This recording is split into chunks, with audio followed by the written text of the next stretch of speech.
Welcome to the Faith Trends Podcast, conversations that connect research with ministry. Hi, I'm Rick Heemstra. In today's episode, my colleague Lindsay Calloway will be talking with the Reverend Dr. Marilyn Draper from Tyndale Seminary in Toronto. Marilyn has been interviewing female pastoral ministry students about their experiences, their sense of calling, and something she calls the pastoral imagination. I hope you'll enjoy this conversation. Marilyn, you've been researching the experiences of female students in Tyndale Seminary's internship program, and you focused on pastoral internships. Why was a study like this needed? Well, we've been noticing a growing trend over the last few years that there have been a growing number of females at the seminary. And we noticed in the winter semester of 2021 that we have now 58% of our seminarians are female. And we were noticing then, what were they choosing to study? Well, they were applying for clinical counseling and they were applying for spiritual direction, but fewer were choosing the pastoral stream. And yet these were women that as we engaged with them in the classroom, we recognized that God had equipped them for pastoral leadership. And so as a group of professors, we started, especially in the practical theology department, which is where the pastoral stream is located, we started to wonder why. As we were asking them questions, they're saying we're called by God to come to seminary. We really want to assist the church. We want to help and serve people. But why weren't they choosing the pastoral stream? And as we got together, we recognized that we were sharing a lot of narratives and assumptions among ourselves. And we thought if we could just study, if we could actually begin to interact with the students and study their experience, maybe that would give us some insight. And so our first thought was, well, we need to look at the reasons why. Why aren't they in the pastoral stream? And then as we got together and began to reflect a little bit more deeply, we thought, why not study their actual experience of the women who are in the pastoral stream to see what is making their experience positive? So if we can actually identify a positive experience and share that with the other students, would that open up some options for some of the other women who maybe aren't even seeing that the pastoral stream it's not even on their radar? And so that's what really encouraged us to begin to look at the experience of female seminarians who are actually involved in congregational ministry in terms of the internship that they have to do as part of their Master's of Divinity degree. Okay, and so you mentioned this idea of not being able to see themselves as pastors. And in your report, you use language of pastoral imagination. And when I think of imagination language, I have always thought of it as not just being able to see something, but to see yourself in it. And so I was wondering if you could tell us more about what pastoral imagination is and how that is developed, especially among women. So Craig Dykstra, in the early years of the millennia, started to verbalize this idea. Well, I guess it actually emerged in the latter part of the 1990s and then through into the early 2000s. This idea of pastoral imagination. So the pastoral imagination is both a concept and it's a research project. So there's been a very long-term study going on in the United States that looks at pastoral imagination. But we wanted to join with the idea of the concept. So the concept itself it's this intangible. It's every now and again you'll come across a pastor who just seems to know how they respond. Something arises. It could be a crisis. It could be something in terms of the leadership setting. And they just seem to intuitively know how to help the congregation navigate that particular situation that's arisen. And so Craig Dykstra said that pastoral imagination is a way of seeing and interpreting shapes, what the pastor thinks and does, or how he or she responds to people in gestures and words and actions. He called it an internal gyroscope. And so it was that we were trying to figure out. How might the internship help the women develop this internal gyroscope? And so as we got talking and we got thinking through this idea of pastoral imagination, there were 5 key relationships that sort of came to the front for us. And so the first one was, how does the student begin to apply what she's learned in the classroom and then connect that with what she's doing, because that seemed to be a part of developing this gyroscope. You actually needed to have that historical, theological, that formational classroom rooting. So that was relationship number one. So we called that the classroom professor relationship and the formational piece. So the second one was the supervisor. So we wanted to look at that relationship between the student and so the student intern and the supervisor. And how was that key? Because did the student actually need to see the modeling that was done by the supervisor? And then the third relationship that came to the forefront was the importance of the congregation. And that has been confirmed in the studies that have been done in the United States, that the congregation itself is part of that development of that pastoral imagination. And then the fourth relationship that was really key was God's role in the whole process. How is the student learning to discern how God was working in her own life in terms of her own vocational calling, but also how was God at work in those relationships of how to apply classroom information with the supervisor and in the congregation. And then the fifth one was the development of the self, the student's own relationship with herself. How was she dealing with doubts and concerns, and learning to navigate herself forward as she left the internship, as she would graduate from seminary. And so that was the student's sense of self in terms of a disciple of Jesus Christ. So those are the 5 key areas that kind of emerged. And so those were the areas that we wanted to interact with the students and ask them about. And so we decided to interview them and see what they said and see if they would invite us into their stories. Okay, great. And so through these 5 key relationships, you sought to gain insight into the aspects that made the internship beneficial for the female students. What have you learned from the accounts from women that makes their experience beneficial and valuable? And maybe what makes their experience different from those of male interns? We found that they were able to use a wide range of their classroom knowledge, which I'm sure would be true for both the men and the women.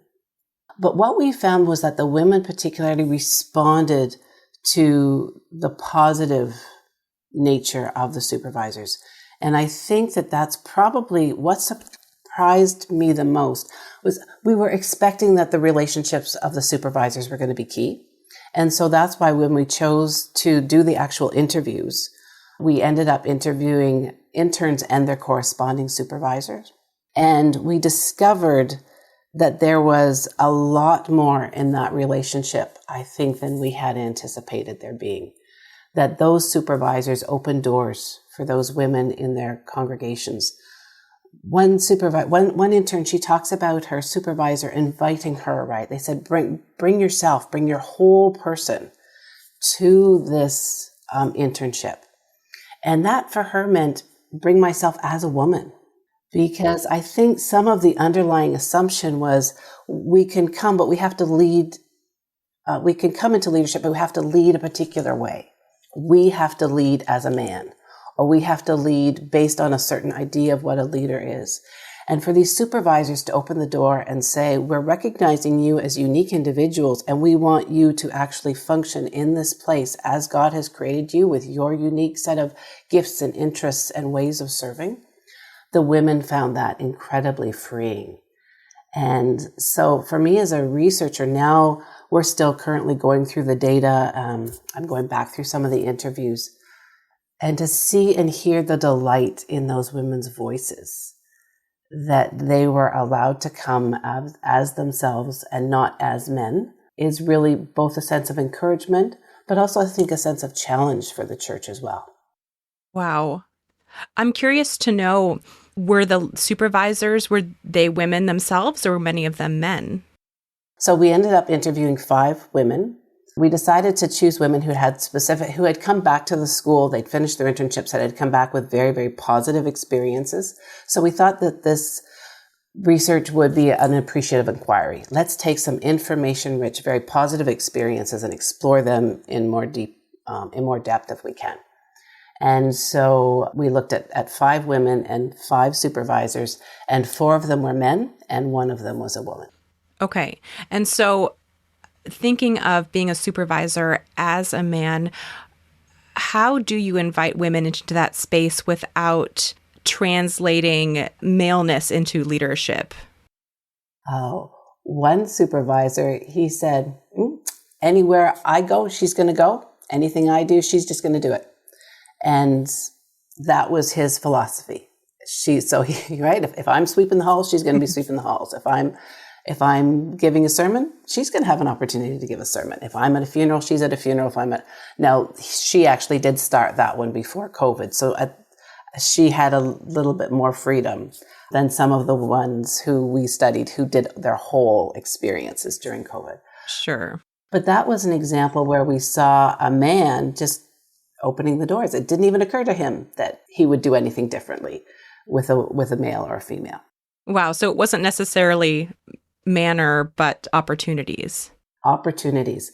There was one out of the 5 situations that was, the student classified it as a bit more of a soft complementarian congregation that she was actually in. So she was actually a little bit hesitant about starting her internship there because she was concerned that there would be doors that were closed to her. But because the senior pastor embraced her with all of her gifts, and she does have some very strong teaching gifts, he said that he wanted her to preach, and she did. And so there was a case where he used his role as a lead pastor, as a supervisor, to open a door for her that would normally have been closed in that congregation. The other congregations were much more open to women, but it was still very much the supervisors who opened their doors into the leadership meetings or the elders meetings and those kinds of things. And so the women were invited to those tables as well. Okay. And for those listeners who might not know, could you define complementarian for us? Complementarian is when there's the idea of male headship in a congregation. And so women are often held back from positions of leadership, being at the elders board or being able to give a sermon on a Sunday morning. Those tend to be the areas where it's not held back, where they are held back and not given full voice. Okay, that's helpful. Thank you. Now, the purpose of our podcast is to connect research to the ministry of the local church. And you just mentioned this importance of the supervisors. What role can on-the-ground church leaders play in raising up the next generation of leaders? Certainly noticing, obviously because they're part of the internship. So maybe I should explain a little bit about our internship course. When you're getting towards the end of your Master of Divinity, you take a course over 2 semesters where you're spending 10 hours a week in ministry. So you're doing at least 260 hours plus over those 2 semesters, over that 8 months that you're actually in that congregation. And so during this time, because we have matched the interns with a church leader, a congregational leader, or a leader in that ministry setting, they do get noticed. And then we actually have them write out a learning covenant of specific skills that they would like to learn or specific ways that they would like to grow. So it's a very specific plan for them. But it does make me think of the intentionality behind it. And if as leaders, we are very intentional in terms of noticing the people in our midst and helping them to create, in some ways, this is a discipleship plan for leadership preparation. If as leaders, we're taking that time to see what the gifting is, to talk with the next generation. What would you like to do? What is the sense of God's call in your life? Vocation ended up being part of the requirement was that the students have at least 1 hour one-on-one with their supervisor each week. Okay. And during that time, the conversations would come both to some of the struggles that might be in the congregation that the students want. Why are we navigating this, right? So asking their supervisor questions about why and how.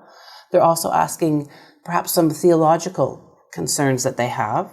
And they're also talking about vocational things. And so giving opportunities for theological reflection. And so those are all areas that we can see, how can we pass that on to the next generation? Well, that needs to be done through conversations, explaining the who is God, how is God showing up here? What does it mean for us to be a body of Christ? How are we going to navigate that? How do we take different cultural concerns that we're experiencing and then see that through the lens both of Scripture and history? and then think about what that means to navigate that in our world. So in a lot of ways, what's happening here, and that I think where the church leadership can really be helping the next generation, is that area of theological reflection. How does gospel and church and culture connect so that we can actually be the church for this time in which we're called? Mm-hmm. Do you have an example of that happening from some of your interviews? Now I'm thinking not only of these interviews, but I'm also taking a current group of internship students through. So I guess maybe this answer will be even more broadly than that. But obviously right now, in the midst of the pandemic, the church is going through a real transitional time. Mm-hmm. And when the pandemic first started, as churches approached me and even some of these congregations that these women were in at the time, there was a sense of how can we quickly just cope so that life can get back to normal? Sure. Now there's a recognition, and a lot of people at the time were also recognizing, okay, life isn't going to be normal again. But that was sort of the sense. We want to make it as normal as possible as soon as possible. And now that we've been in this pandemic for a couple of years, there's this recognition in congregations in general. We're entering a new type of normal. This is opportunity for the church to re-examine what does it mean to be the church. And so those were the kinds of questions that I saw these students interacting with not only with their supervisors, but also with the congregation. So they would be invited into a leadership meeting on Zoom and have an opportunity to listen to the church struggle.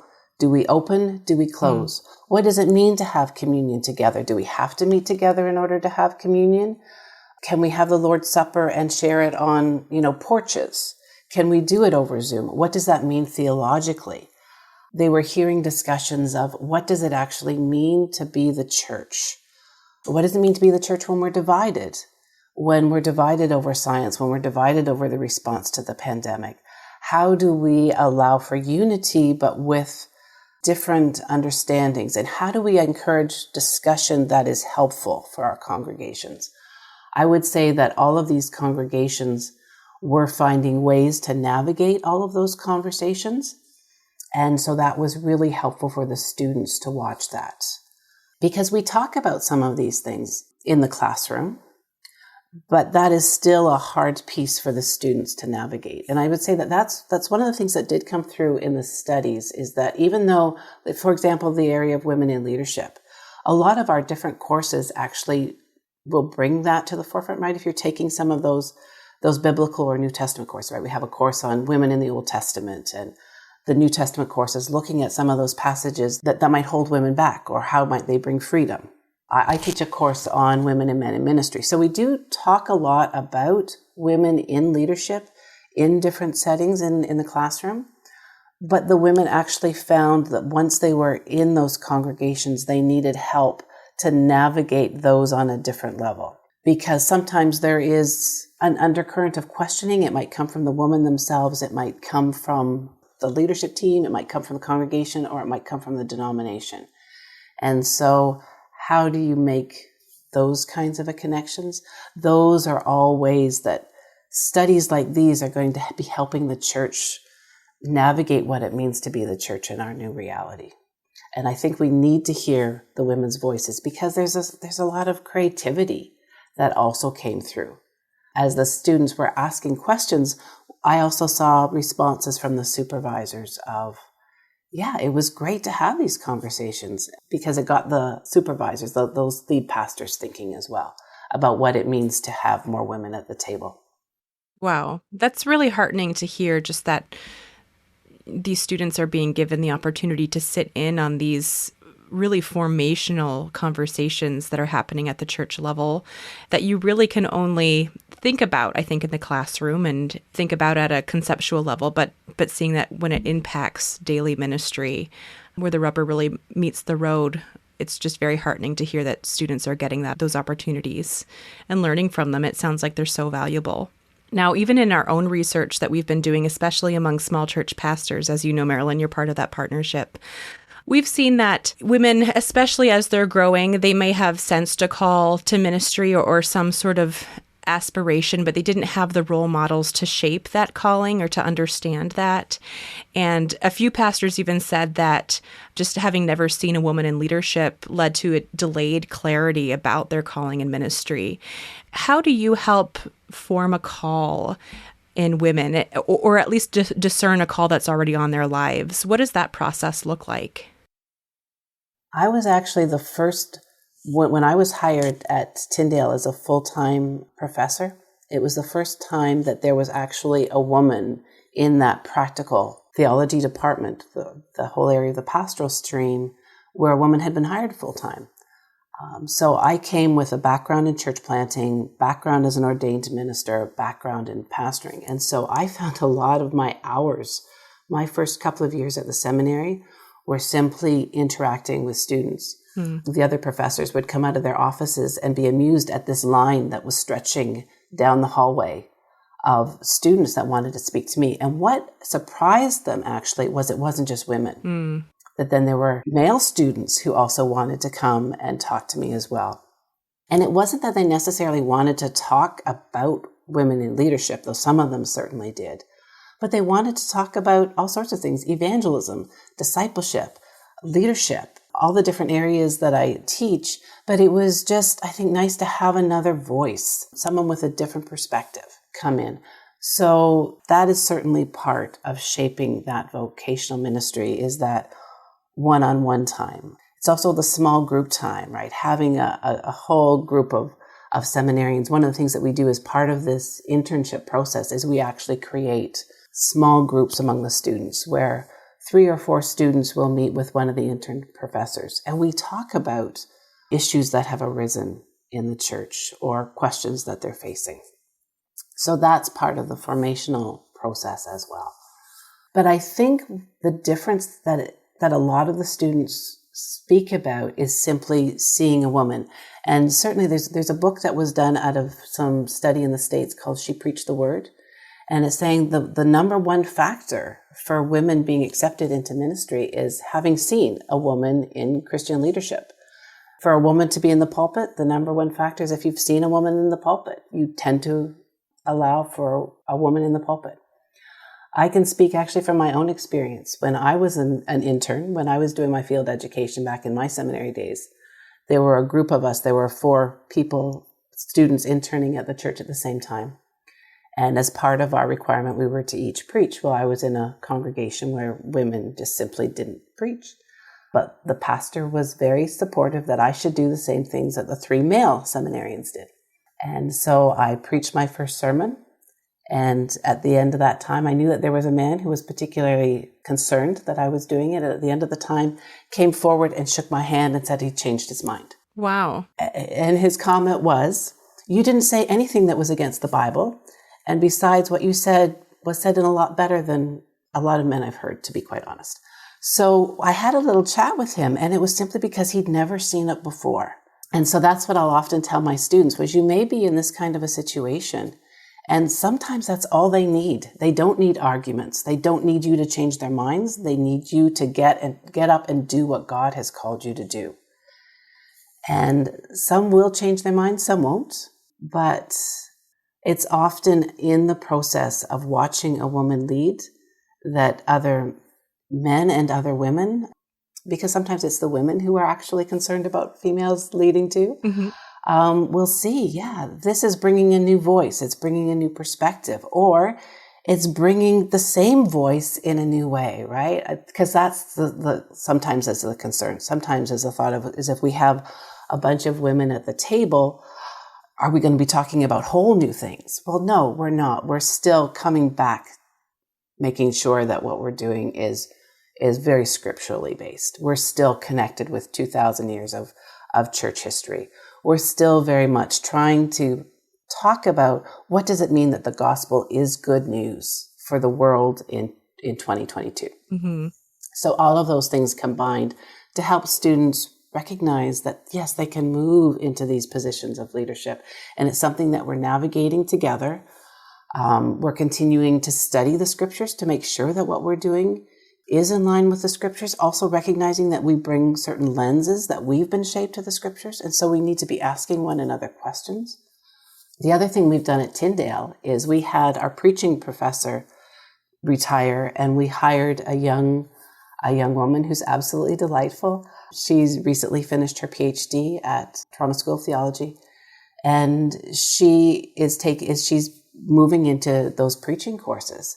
And I've just been hearing over the last couple of months, wow, that has been just expand. Some of our students who are currently our students who haven't yet moved on to the internship are now saying, maybe I actually do fit in the pastoral stream. Wow. That taking a preaching course itself from a woman has been very eye-opening and vocationally shaping for them. So I think and it's something that we're doing very intentionally, in making sure that we have diverse voices culturally, as well as both men and women teaching at the seminary, to make sure that we're actually representing, right? We're a seminary in Toronto. So we're very much in this cultural diaspora. And so we want to make sure that we have those cultures and both men and women, because the church is changing and navigating this new situation. And we want to make sure that those voices are heard, because they often have excellent questions for us to be considering as we're thinking about what it means to be the church. Okay, so there's a few things that are sticking out to me that help women shape their calls and their pastoral imagination, maybe, if I can say that. It's seeing women as role models in leadership positions. It's being given opportunities, uninhibited opportunities in the church. And then you also mentioned this role of the congregation. Could you tell us, as people who are part of congregations like myself, experiencing the flip side of the internship, receiving the care from the interns, what are things we can take away from the study that would help us welcome and receive interns well and help them discern and develop their pastoral imagination? Great question. That's something that I'd love to delve into more in the next study, because I think that that's probably the one piece that wasn't as strong in this because of that COVID situation, and the students weren't able to be as deeply involved in the congregational life as they had hoped. But certainly we did see congregational and intern interaction happening. It was the congregation making space as well, like opening their hearts to embrace the interns. I would say the number one factor that I heard back from the students was the congregations were places of encouragement, perhaps when they preached a sermon, and to have that positive feedback from the congregation. When they were present at a meeting and the congregation noticed them, when they said something and they had positive feedback from the congregation, when the congregation asked them for their ideas, asked them for their stories. I would say that that's probably, if I had to pin something down to the number one places where the interns and the congregation connected that was mutually beneficial, was the sharing of stories. And I think that's why it happens better in person, because you can actually go out for a meal together, or you can sit and have a cup of coffee together. And this was reliant on Zoom. But I know that one of the interns, one of the first things that she did was she started to connect the seniors via technology as part of her internship, to make sure that the seniors didn't get left out as the congregation was moving to Zoom. Mm-hmm. And she said, wow, I was actually thankful for the pandemic in that moment, because I realized that was probably a whole group of the congregation that I really wouldn't have interacted with a lot, but COVID forced me to. And so she was on the phone helping them to figure out how to get computers connected, and then connecting with them on Zoom to make sure. And she said, I got to hear their stories, find out. So some of that long-term connectivity. And then the seniors opened up their lives to her. And so that was a really important connection. So it's that place of stories and lives connecting. And I think it requires openness on both the interns, but definitely the part of the congregation. Mm-hmm. That's very helpful. Well, Marilyn, we're coming to a close soon. Could you just walk us through what's next with this study? So we've decided that this was just the tip of the iceberg. And so we'd like to move on with a whole new set of studies. One of the things we've talked about is a set of surveys, perhaps, where we're actually interviewing women at different part of the process. to see how their own attitudes are changing in terms of their vocational development. We'd also love to do some interviews with congregations and to see if we can actually pull out some of those things from the congregational point of view. One of the things that we're hoping to do is set up a specific cohort. At this point, we have the male and female interns are all kind of intermixed in their small groups. But we've talked about, can we actually develop a specific cohort for the females and connect them with female pastor leaders and female mentors to see how that might expand the process. So that's something that we're looking at. And we're actually talking about developing what at this point is called the Tyndale Mentoring Network. At first I was calling it the Tyndale Women's Mentoring Network. And then I had a bunch of the male students say, actually, we want to be mentored too. So we're talking about, is there a way that we can mentor? Because what we're recognizing in general is, I think that there's a bit of a gap. So a student leaves seminary and they go off and move into some type of ministry, but they need help navigating that, especially because we're a trans-denominational school. Sometimes students come and they're not even connected with a denomination. So as they graduate, there's this real feeling of, okay, now as I'm leaving, I'm getting a sense of a call into church planting or congregational ministry. But how do I navigate that? And so could we actually set up a mentoring network to help students make that connection, but continue on in terms of their own specific processing? We're noticing that especially the millennials and the Gen Zs, as they're coming, really want to process things. They don't want to be lone rangers out there. They want to have small groups. They want to have feedback. They want to be built into. They want to have those relationship networks established. And so that's what we're talking about, is there a way that we can study what's needed and then fill in some of the gaps for the students? That's great to hear. Thank you so much for sharing about your research, Marilyn, and we'll put your contact information in the show notes so people can reach out to you if they have any questions or comments. Thanks again. That sounds great. It's been good to be a part of it. Thanks, Lindsay. So, Lindsay, what did you think of your conversation with Marilyn? Well, the one thing I didn't get to with Marilyn, and that she actually brought up with the idea of small groups and having these little cohorts of male and female students meet with an internship professor. I was thinking of her own research with small church pastors, and with some of the women that we had interviewed, they said that they tended to have more difficulty in peer contexts, whether it was ministerials or denominational settings. And so I'm happy to see that these sort of positive peer relationships are being cultivated at the seminary level. I just wonder how they can continue to be cultivated out in the real world, and if it's something that women can actually be prepared for, because we really did hear some negative experiences in these contexts. Yeah, and I think that some of this goes back to what Marilyn was saying about people having experience of women in ministry. And I think that will vary depending on whether you have those opportunities in congregations. But I would imagine, to your point about our research, that when women go into, say, ministerial context, you'll have people with different theologies about women in ministry. If you're in for example, a complementarian context, then you probably don't have experience with women in ministry. It also raises an interesting question about the role of experience in sort of shaping theology and what place it should have. That's another conversation to have. Yeah, I think relying on experience to shape your theology is something that people see as a slippery slope, especially concerning other social issues that we're facing today. And so it really would be best, if you're coming to an egalitarian position or coming to adopt one, that it really should be rooted in how you're handling the text and your interpretation of Scripture, and not just relying on experience. I think that's an important part to be thinking of in our churches. If people are going to transition to women in leadership, it's not just about putting a woman in the pulpit and you changing your perception of how a woman preaches, but actually understanding a scripture, having a scriptural basis for why that would be permitted. What were your thoughts about the idea of pastoral imagination?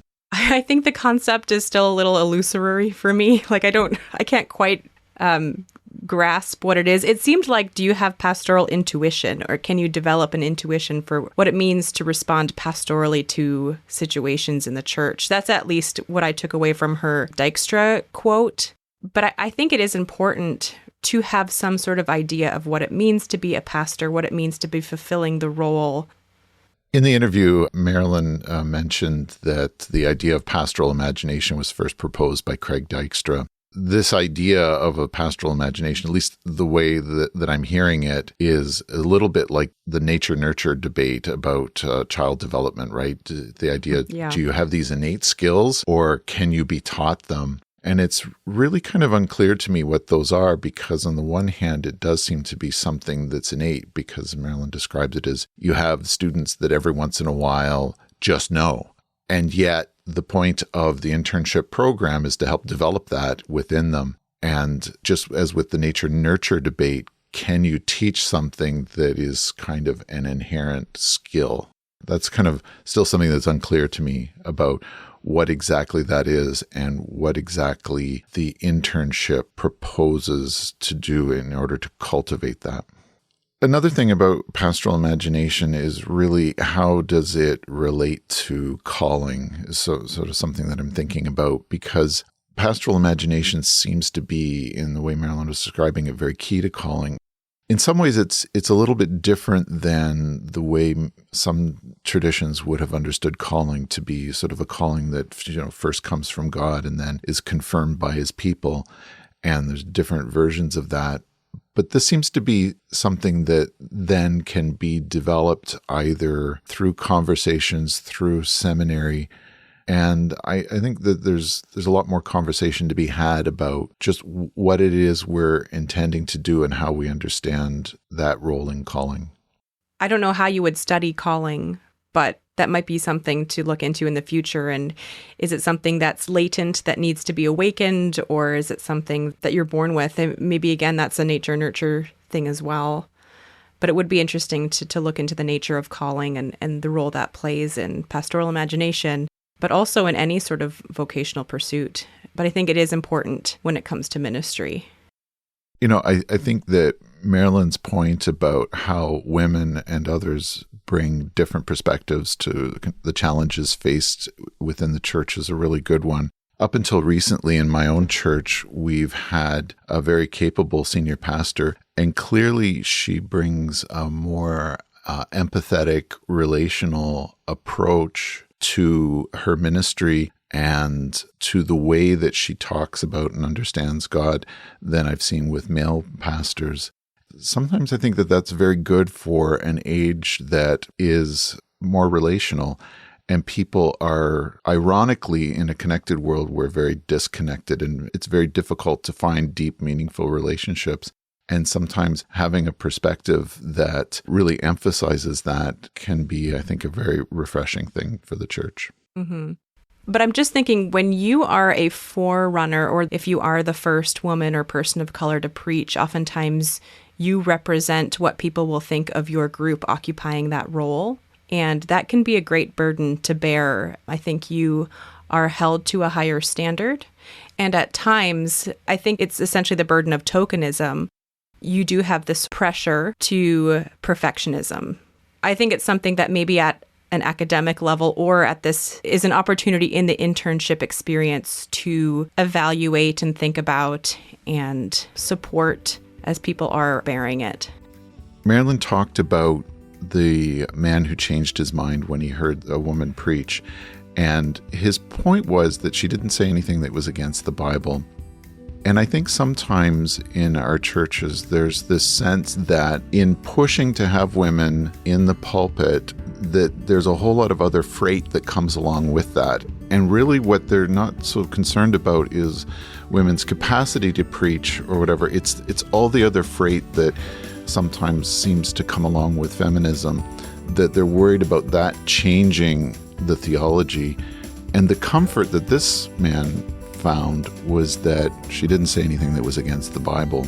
And I think that's a really important point. And the women that have impressed me most in leadership have comforted me in just the same way, right?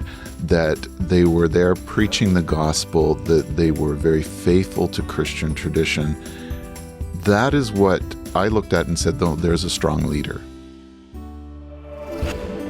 Thanks for listening. Find out more about the EFC's research at www.theefc.ca/research.